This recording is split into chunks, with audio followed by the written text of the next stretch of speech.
Bismillahirrahmanirrahim. Assalamualaikum warahmatullahi wabarakatuh. Pemirsa kaum muslimin dan muslimat rahimakumullah. Allah subhanahu wa ta'ala berfirman dan mengabarkan pada kita semua tentang fungsi dari salat yang kita lakukan. Yaqulu jalla sya'nuhu wa huwa asdaqul qailin. A'udzubillahi minasyaitonir rajim. Bismillahirrahmanirrahim. Inna salata tanha 'anil fahsya'i wal munkar. Sesungguhnya salat itu mencegah dari fahsya, dari tindakan-tindakan keji dan kemungkaran-kemungkaran. Kemudian apabila kita ingin tahu apakah salat kita diterima atau tidak diterima, maka indikasinya adalah tatkala kita berada di luar salat, apakah kita bisa mencegah diri kita semua dari tindakan-tindakan keji, dari ucapan-ucapan keji, dari perilaku-perilaku keji atau tidak. Apabila tindakan kita dan ucapan kita, perilaku kita masih menunjukkan kekejian, masih mengindikasikan kekejian, masih terasa menyakiti orang lain, masih terasa memberatkan orang lain, masih terasa melukai orang lain, dan kita masih senang untuk berbuat keburukan-keburukan, kemungkaran-kemungkaran, kejahatan-kejahatan, kezaliman-kezaliman, baik kezaliman verbal, kezaliman kata, kezaliman tindakan, kezaliman budaya, kezaliman politik.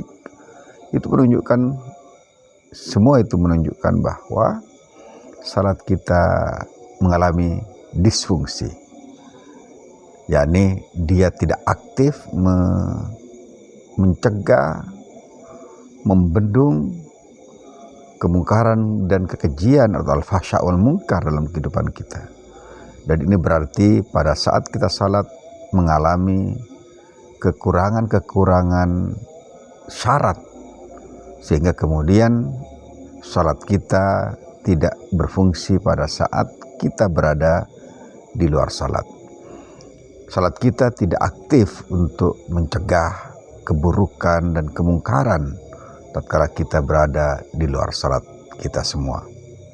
Oleh sebab itulah dalam hadis Imam Ahmad disebutkan dalam bukunya Az-Zuhud, beliau mengatakan bahwa Nabi SAW bersabda, "Man lam tanhahu salatuhu 'anil fahsya'i wal munkar lam yasdad minallahi illa bu'da." Barang siapa yang salatnya tidak mampu mencegah al-fahsya, yakni kekejian dan kemungkaran dalam hidupnya, lam yasdad minallahi illa bu'da, maka dia tidak semakin dekat kepada Allah, malah dia semakin jauh darinya. Mari kita lihat apakah salat kita mampu mengerem kejahatan-kejahatan diri kita, kejahatan-kejahatan pikiran kita, kejahatan-kejahatan tindakan kita atau tidak, sehingga kita bisa memastikan bahwa salat kita telah memenuhi syarat untuk disebut sebagai tanha 'anil fahsya'il munkar. Apabila tidak, maka yang terjadi adalah salat kita hanya sia-sia belaka karena mengalami disfungsi pada saat kita berada di luar salat, karena pada saat kita salat pun mungkin tidak memenuhi syarat yang diperlukan. Semoga Allah Subhanahu wa ta'ala menjadikan salah satu kita menjadi salat khasyiin, salatnya orang-orang khusyuk, dan bukan salat orang-orang ghafilin yang tidak memenuhi syarat kekhusyuan, tidak memenuhi syarat untuk disebut sebagai salat dalam arti substansinya. Aku qouli hadza. Assalamualaikum warahmatullahi wabarakatuh.